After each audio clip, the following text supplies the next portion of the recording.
you want to pass knowledge to other developers, it's a good thing to have this kind of knowledge base. We need to keep our own unique voice, otherwise everybody's blog post will look the same. If you help one person to get into tech, to understand a new topic, to get into a new platform, to understand a new library, you did your job. When you send people to conferences, they feel appreciated.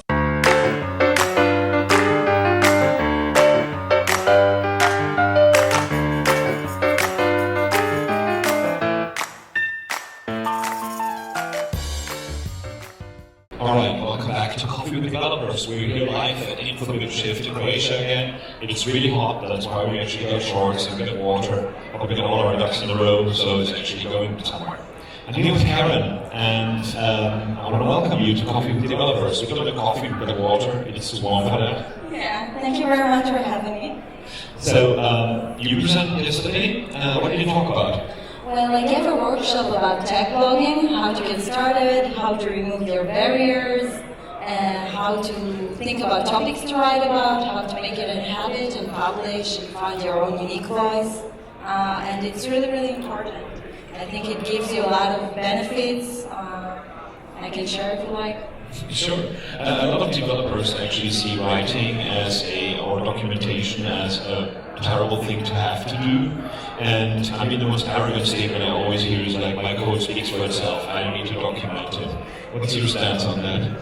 Well, a lot of developers leave comments and don't update the comments, so the code actually needs to document itself. But if you want to pass knowledge to other developers, it's a good thing to have this kind of knowledge base and make sure it's up to date. I'm not talking about the code itself, but the general knowledge base, documents, how to get started, how to do onboarding right, what to install, what are the steps you need to do in order to get to know the system, and everything else. When I worked in Microsoft, I worked close with the docs team. We had a dedicated documentation team, and I was talking about like how to get more exciting people into into the product by showing cool stuff that it does. But then I learned that professional writers, like tech writers, are more about like, here's what to do to get somewhere with those 5 clicks, because documentation to them is the last resort. When something goes wrong, you don't know how to use a tool, you go to the documentation, so they didn't want inspirational things there. Do you think there's a middle ground, or do you think that's something where we should be focusing on? There's middle ground, like every employee can be a representative of its own company, and you can write your own personal blog post, give your own perspective about the product. That way you also increase the company's brand, you also get yourself out there, and it's important for your own personal, professional brand. So it's a really win-win situation when you publish posts about your product, how it works, what are the benefits, why others should get to know it, why should they use them, etc. What's your stack? Like, what kind of tools do you use for writing? Do you have a dedicated writing tool, or do you use VS Code like I do? Well, for code I use WebStorm, and for blogging I use Medium. And I use Grammarly sometimes to check if I have errors. If I want to rephrase some things, there are really great tools. Also, Grammarly I think offers a way now. It's kind of like uses like OpenAI and ChatGPT to rephrase things behind the scene, I think. So you can also use this. There are also Quillbot to help you kind of rephrase things. So they're really amazing tools nowadays, especially with AI, that helps you write better, rephrase your stuff. And I think it's really important to have your own personal blog post and share your knowledge with others. And I think the personal voice in those blog posts is also super important. It's scary how you get all these writing tools to actually generate content for you with using ChatGPT, but everything sounds like a super excited Californian person and not me. So whenever I use it to generate things, I end up deleting 80% of that. Do you think there's a way that these systems can learn from your style, or do you think your own writing style is something important? I think your own unique voice is really important. If you want to sound like everybody else, go ahead, use ChatGPT or whatever. But I think we should utilize those tools to improve our writing, check it maybe, or suggest a few rephrasing, but we need to keep our own unique voice. Otherwise, everybody's blog post will look the same, we have the same perspective with who you are, and each one of us is individual. We have our own perspective about things, we have a fresh point of view, so why not use it? And do you remember when we were back at school and sometimes the teacher taught something and it was hard to understand her, but then one of your colleagues explained something and you find out like, I understand it better because the other person explained it better, even better than the teacher. So we can do that for other developers, explain other things from our own perspective and make others understand stuff in a better way that others can do. It's interesting when people ask me, like, but what should I write about? I'm not an expert. There's so many experts out there. I always found, I used my blog since 2006 as a scratch pad. I found out about something and I wrote it down for myself. And it was sometimes really simple things, but those are the most successful blog posts, weirdly enough. Do you think there is, what would be your advice if somebody says, like, I want to start writing, but I'm not good enough and I don't have anything to say? Where do you get inspiration? Well, it's kind of the imposter syndrome in writing kind of way, and you need to think about others. Like, when you just started, things weren't that easy for you. You found it difficult. And what you're going to do when you write about stuff, you make it easier for others that are now in the position that you are like a few weeks ago even, and that want to get started learning a certain topic and something like that. You help them get their first step into the topic. If you, for example, you're a junior developer and you just started to learn React yourself and you want to help others to get started with React, you can really help them follow the steps that you did in order to get started. So you can share your knowledge, share your experience. Sometimes you will find people that identify with you, find you inspiring, just because you went through the same process that they did when trying to learn something new. And it's not original, or you might think it's not original, or it's everybody else wrote about it. I have a good friend named Jin. She always says that, well, there are a lot of sushi restaurants out there, but it doesn't prevent others from opening a new restaurant. So the same with the blog post. A lot of people write about the same topics, but you need to remember that you have your own unique voice, unless you're using ChatGPT like everybody else, but you can really help others follow your footsteps and get inspiration from the way you write and from your own experience. It can also be very frustrating to see how good other people are in SEOing and just latching onto every new content piece that's super exciting, and your blog post just basically goes away because it's covered by lots and lots of optimized stuff. But I think this optimized stuff has no longevity.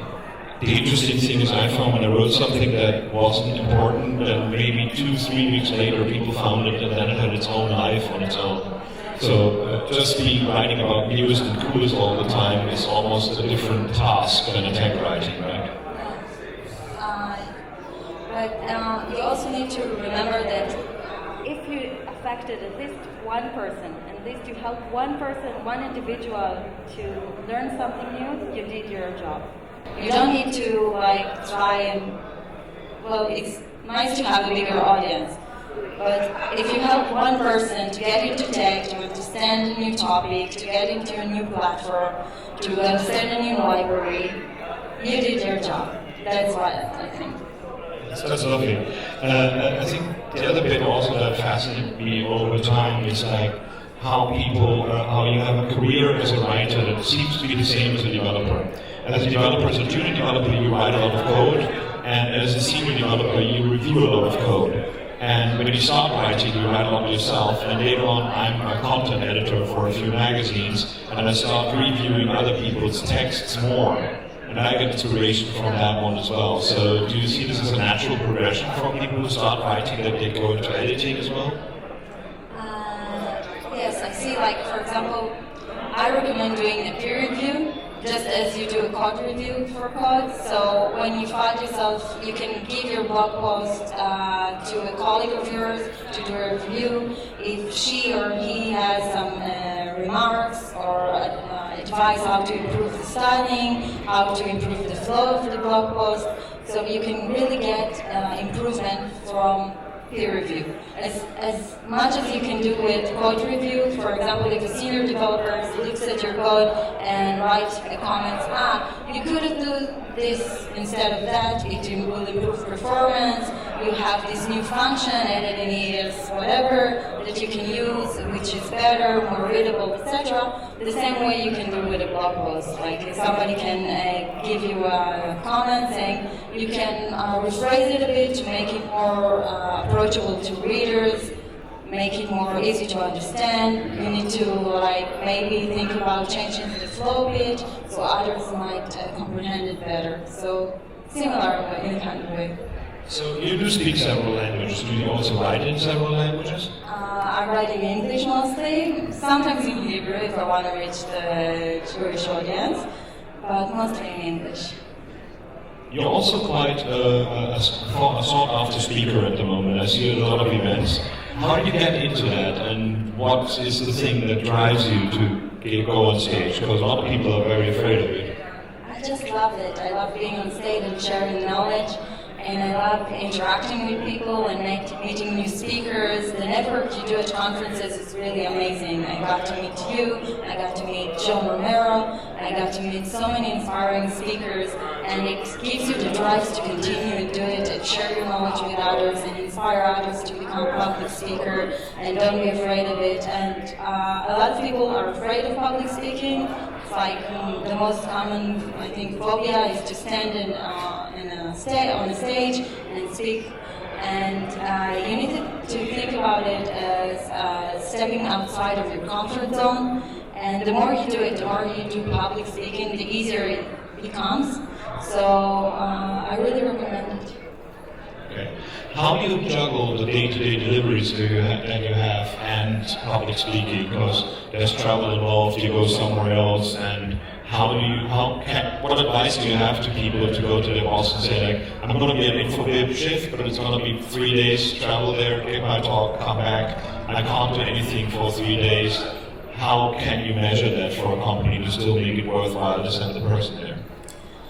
I think that sending a person to a conference is a way to reward him or her for the things that they do at work, and it's also good to kind of recharge.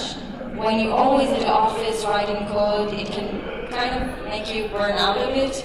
And when you send people to conferences, they feel appreciated, they feel seen, they feel that their job is investing in them, in their progress. They can go to talks which are relevant to their day-to-day work, and they might suggest improvement ideas just by going to a talk and hearing something that they can use and utilize at work. And basically it's a win-win, and when you go to conferences you say, hi, my name is Chris, I'm from WeAreDevelopers. You get your brands out there. People get to know WeAreDevelopers, and it's a win-win. It's like PR for your own company. So it's really great opportunity for both sides. So I see it as a win-win. I also found that there is a knockoff effect that when you start public speaking, you end up being more efficient in meetings and in negotiations with the company. Did you also feel the same way?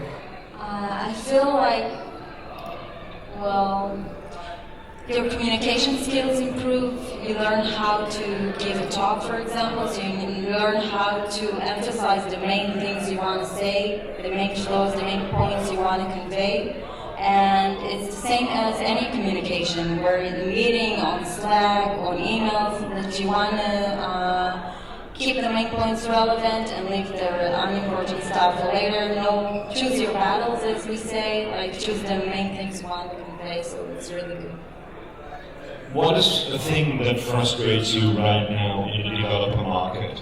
Is there something, I'm kind of come out myself with the mass layoffs that we had lately, and everybody having no headcount at the same time asking for more people. It is a very frustrating bit to me. That's why I started WeAreDevelopers, because we're a job board, and I wanted to see we find a way to make that better. Is this something that frustrates you as well, or is there other things that you want to change? Well, I myself was recently laid off for a company, unfortunately, and I found the job market is really hard right now, especially for junior developers. And I think the power went from if 2 years ago the power was within the employees, now the power moved to the company. and sometimes they can cancel an interview 1 hour before the interview. They can take long days to return, or whether you reply, whether you passed the phase or not. So the market is really a company market right now, and it's harder to find a job nowadays. And you need to make yourself stand out. And I think going to conferences and doing the networks and talking to people, saying, hey, I'm looking for a job, might be really helpful, because you make connection, and then others in the conference might have heard of a new job. You have here so many booths that offers and seek for job opportunities, so you can utilize this conference and other conferences to get job opportunities. You can meet other people from different companies and say, hey, I'm looking for a job, and they might have an open position in their own company, and then you can work with friends you just met. So I think that's the way to go, and you need to stand out by either speaking at conferences, writing a blog, technical blog posts, doing stuff, or contributing to open source is really helpful. So think about stuff that you can do now in order to build your personal, professional brand, so you can stand out above others. I don't want to say competitors, but the market and the opening positions are really small at the moment. So. It's very important to actually have a good presence and to actually be seen. I mean, sending a CV somewhere, everybody does that. I mean, I think it was Microsoft got like 3,000 a day. So it was amazing when you had like 15-page CVs where people told their life story, and you're like, I don't have the time to look through that. But I have time to actually, when I'm already interested in you, to look at your GitHub profile, and I never cared how much you wrote yourself or what you did. I looked more at how people reacted in comments and pull requests, and how they communicated with other people on this platform, how they reacted to bad feedback, to good feedback. And I think it's important that developers understand that what you do in public might also be seen by people that want to hire you in public. So being a good open source citizen in open source or in GitHub is a really, really powerful thing. Did you also feel that people do that kind of research into you, or they learn more about you from your public appearances than from your CV? I think so, because I got reached out a lot by recruiters saying, hey, I saw your profile on LinkedIn, I was really impressed, and on my profile I have links to my talks and stuff like that. So I think it helps me to get other opportunities that others might not have. I don't know.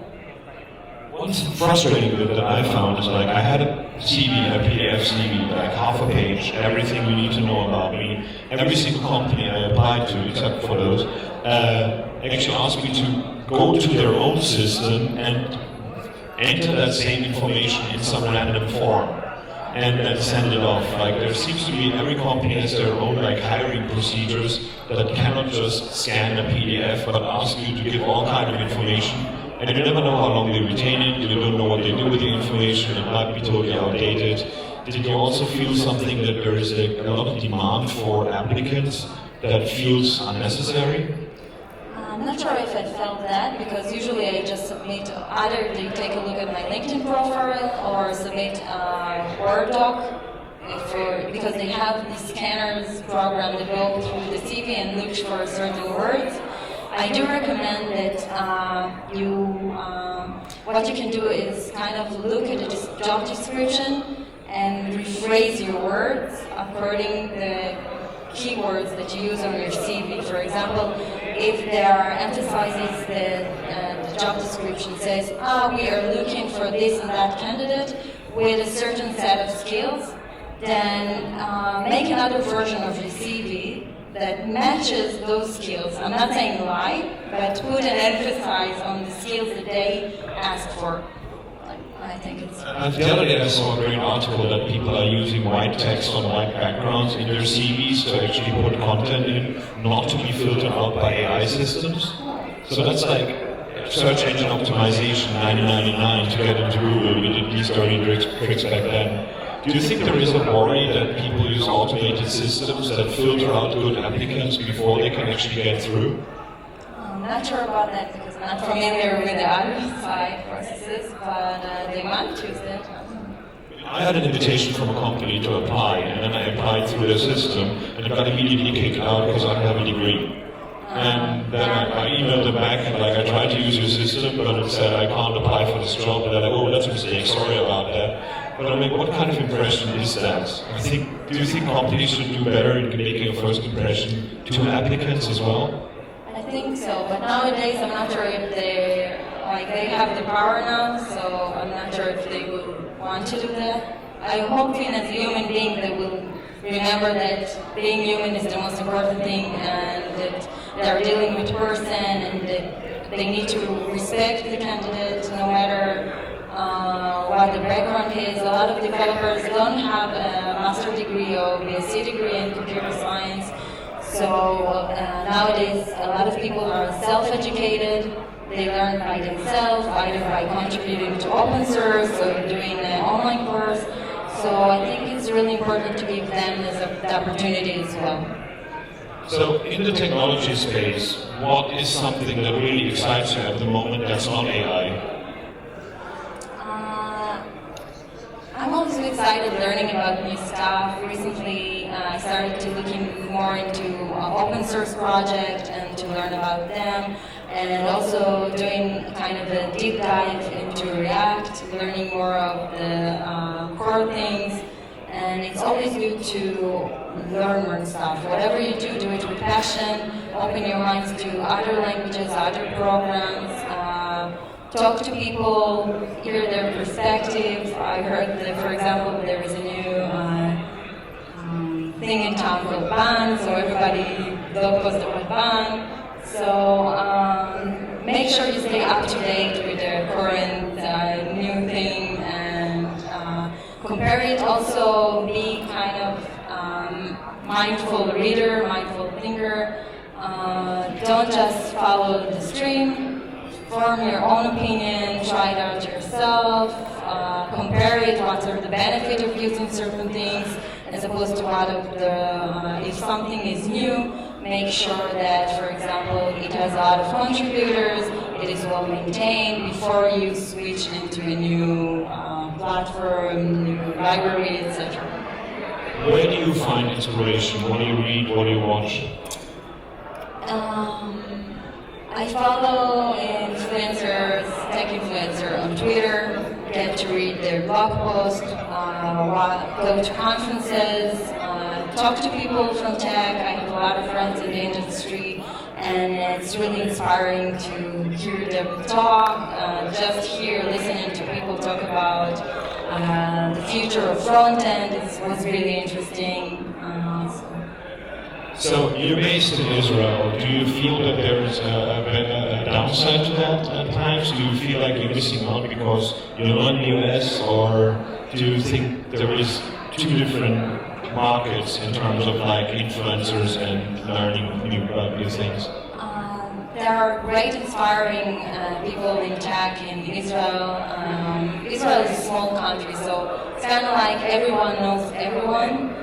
And they're really reachable and down to earth, and they can help you. You just need to reach out to them and say, hey, I need your help, and they're really nice people. The situation in Israel is a bit complicated at the moment politically, so sometimes it influences, for example, if you say the market as well. So it affected the layoffs and everything, the economics. So it's a bit tricky in Israel at the moment. But there are great developers in Israel. As a woman in tech who's very much in the forefront of things in public, do you think you get scrutinized more than male counterparts? And if so, what can people like me do to make that go away?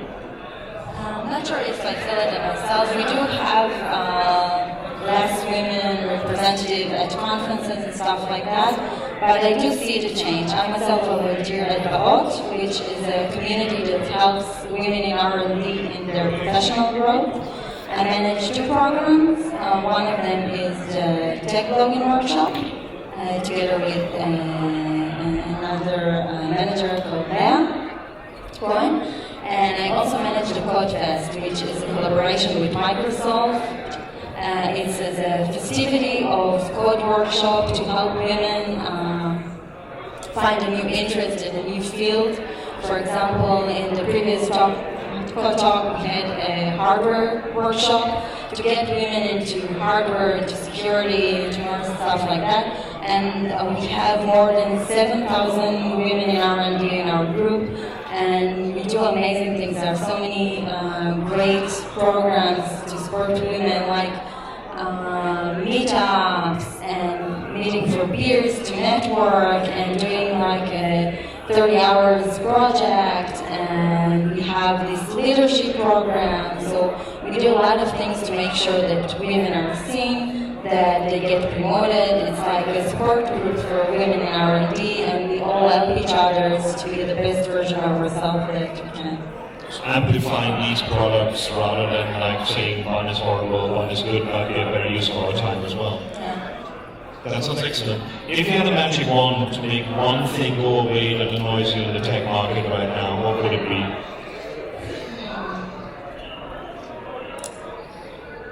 I'm not sure, but I would like to make the interview process much more nicer and more to other developers looking for the job, and reminding people that we are all human, we all need respect, there's a way to treat a person, there's a way to treat future employer and stuff. So. It feels weird that all of our contributions and what we do is publicly available, and there's still the need for job interviews. You know, wouldn't it be great if we just basically realized that we can mine all this information and get to know people by looking at their videos, looking at how they react to other people, and then do away with the process all in all?